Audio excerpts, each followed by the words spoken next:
ভাইটি আসছে Gixxer FI এর মিটার পোর্টাল লাগাইতে, কিন্তু চায় চুমুক দেওয়ার পর তার ডিসিশন চেঞ্জ হয়ে গেল। সে বললো ট্যাঙ্ক প্যাডটি ইনস্টল করেন।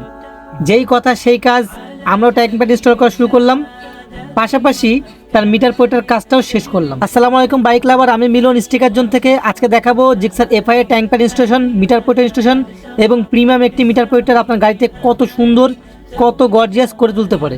ভাইয়ের গাড়ির ট্যাঙ্ক প্যাড এবং মিটার পোর্টাল ইনস্টলেশন দেখতে দেখতেই আরেকজন কাস্টমার চলে এসছে। সচরাচর সবসময় এটা হয় যে একজনের দেখা দেখি বা ভিডিও দেখে একসাথে দুইটা তিনটা গাড়ি সেমই কাজই করাইতে চাই, যে হ্যাঁ এই গাড়িটা দেখলাম ভালো লাগছে তাহলে আমারটাও করে দেন। তো সবসময় তখন ভিডিওতে দেখানো হয় না। আজকে এই সুযোগটা পেয়েছি যে একসাথে দুইটা ফুটেজ নেওয়ার। তো আপনারা দেখতেই পাচ্ছেন দুইটা গাড়ি আমরা দুইটাই একসাথে ইনস্টল করলাম, সেমই কাজ করলাম দুইটাই।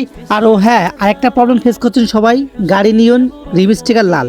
তো এই সমাধান নিয়েছি স্টিকার জোন দিচ্ছে আপনাকে প্রিমিয়াম কোয়ালিটির নিয়ন কালার স্টিকার। সাথে কাস্টমার রিম স্টিকারটি ইনস্টল করলো, তারও গাড়ির সেম প্রবলেম যে রিম স্টিকার লাল অথচ গাড়ির কালার ব্ল্যাক এবং নিয়ন ডবল স্টিকার। তো ম্যাচ করে আমরাও তাকে সমাধান করে দিলাম। তো দেখতে পাচ্ছেন অনেকটা সুন্দর লাগছে, অনেকটা কোয়ালিটিপূর্ণ হচ্ছে, একদম দুইটাই নিয়ন কালার হয়ে গেছে। তো যারা যেরকম প্রোডাক্ট নিতে যাচ্ছেন দেরি না করে আমাদের দেওয়া থাকা নাম্বার অর্ডার করে ফেলুন, এবং যশোর বা যশোর আশেপাশে থাকলে আমাদের শপটি ভিজিট করতে পারেন। আসসালামু আলাইকুম।